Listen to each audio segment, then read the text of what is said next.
Hi, this is Paul from Outerloop Coaching and OuterloopCoaching.com, and there is blood in the streets. There's fear, there's panic. Everybody's worried about coronavirus, and as I'm recording this, it is just a few days after let's say the stuff hit the fan between major sporting events, their entire seasons being canceled, concert tours being canceled, festivals being canceled. It's just absolute panic. If you need toilet paper today, I feel bad for you. It's tough to come by. So that gives you a little bit of context as to when I'm recording this, which may be different to when you are watching this. I want to talk about what you can do as an independent musician to survive this and to perhaps maybe even flourish and really succeed as this does its damage. And again, I don't want to come across as callous and cold, because lives are going to be lost,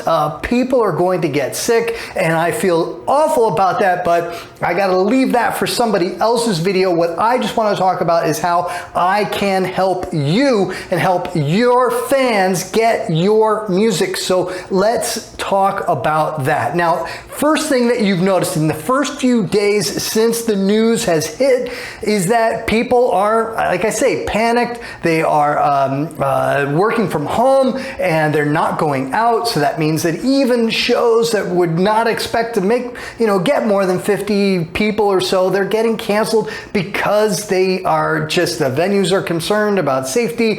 And even if the show were to happen, then people who would have been motivated to come out to come see you and your band are no longer going to do it. They're going to go, you know what? It's not an absolute emergency that I need to go. I'm going to stay home. And now, instead of drawing 50 or 100 people, you are going to draw 20, 30 people, and that's going to be really, really tough. Now, I think a lot of that is going to subside as the news hits.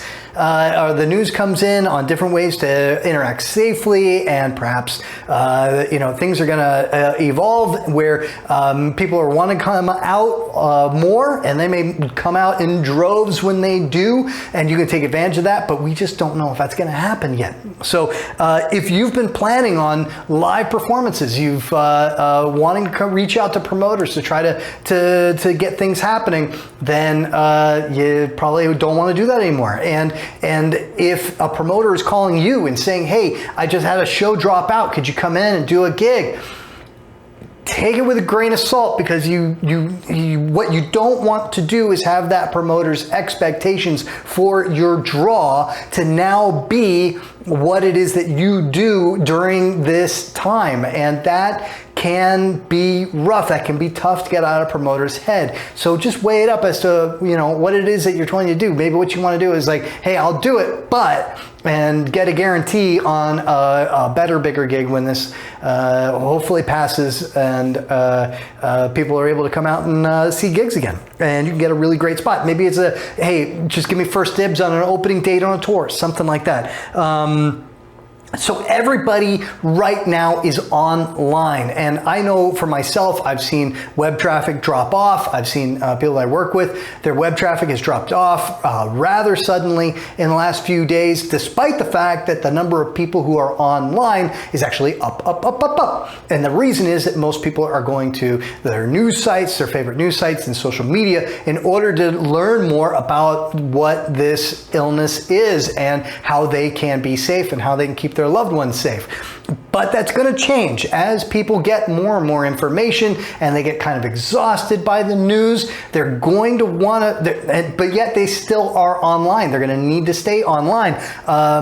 What happens then is you've got people coming to your social media sites and platforms. You got people coming to your YouTube channel. You got people streaming music more than ever because people are finally working from home. And what's the thing that sucks about working in an office?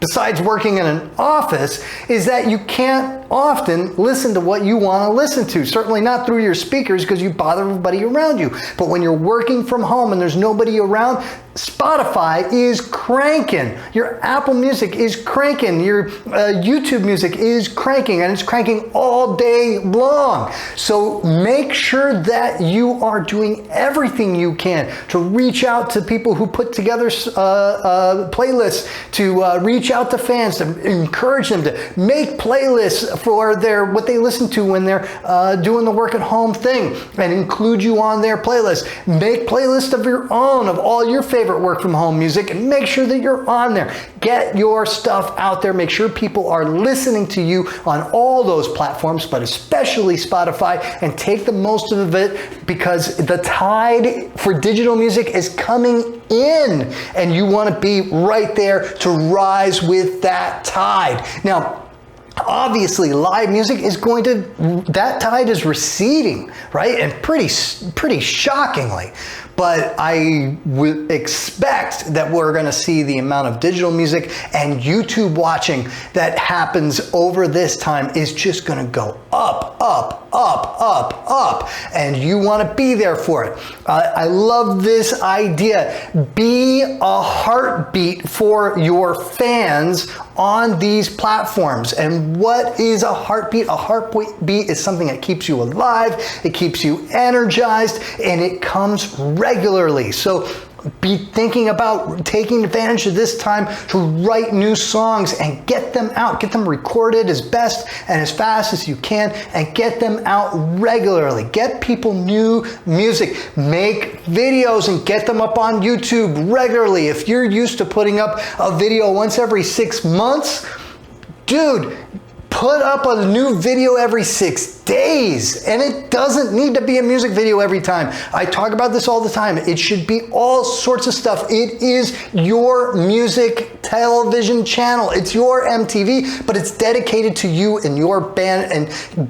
just make it happen. You need bios about you, live performances, acoustic performances, do everything you can. Do cover tunes. Just get stuff to your fans on your YouTube channel regularly.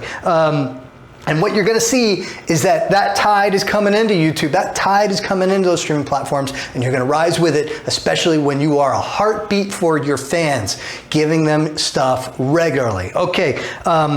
Other things that you can do, so more and more people are spending more and more time on their social media platforms. Even like, geez, weeks ago I was reading about how people are leaving this platform and leaving that platform. Guess what? They're coming back, and they're coming back fast and hard. And because they're stuck at home, they still need that sense of community. It's not real, it's not great, but it's something. It's better than being totally isolated. So you got to be active on your social media platforms. Make sure that you're doing stuff all the time, you're posting all the time, you're being a place for your fans to gather, and that you just continue to be awesome. Make sure you're letting them know what you're doing for them and reminding them how to be safe. So get busy digitally. Now, what's another thing you can do as you're getting busy digitally? And I feel bad even talking about this, because this sounds really cold. This sounds really callous, right? The music industry is in trouble in many respects right now. There's a lot of really great people who are going to be losing their jobs.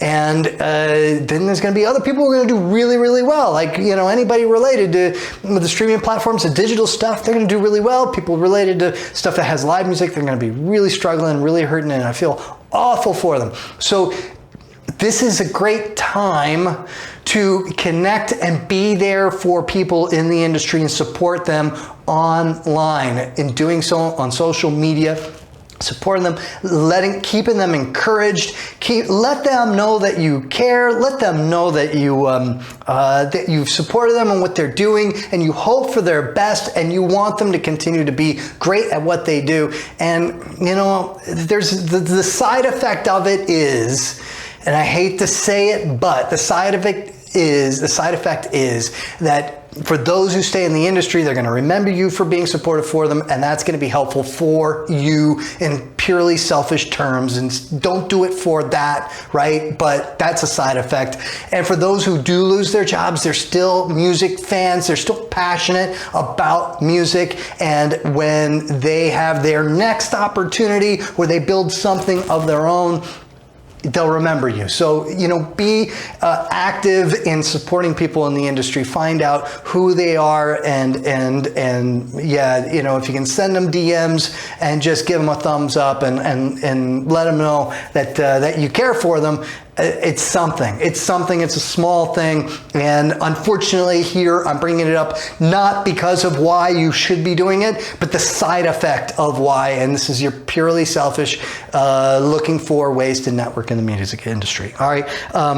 Yeah, so the industry impact is going to be ginormous. Again, look for the ways in which digital platforms and people working with digital platforms are going to go up, and people live are going to go down for labels that really count on those 360 deals and the income that comes from them. They're really going to be suffering and hurting, and those labels that don't, and they are enjoying the revenue that comes from those social media platforms. From the streaming platforms, they're going to be doing really good as compared to what they've been doing before. Nobody's buying anything right now, but I imagine it's going to happen soon. So just be ready with your merchandise and being able to help everybody, because right now people are afraid for their jobs, afraid for their future. They're not going to go and buy a t-shirt that they don't really need. But they're staying at home, they're saving their money, they're protecting when they know that their job is safe, they know that it's secure, or that the fear has passed. They're going to have savings, I hope, that they can spend, and hopefully you'll be there for them to spend it on you. So that's some strategies for how to deal with the coronavirus and the coronavirus fear. I hope you can take advantage of this. Again, apologize for it being callous and everything, but do not, I beg you, do not sit at home doing nothing. Keep your band motivated, keep your band members motivated. Make sure that your morale inside the band is doing really, really great, so you can weather through this when everybody else is spending all their time going, geez, I wonder. You should be online making sure that you are being progressive and being awesome for your fans. So please do it. All right, so this is Paul from Outerloop Coaching.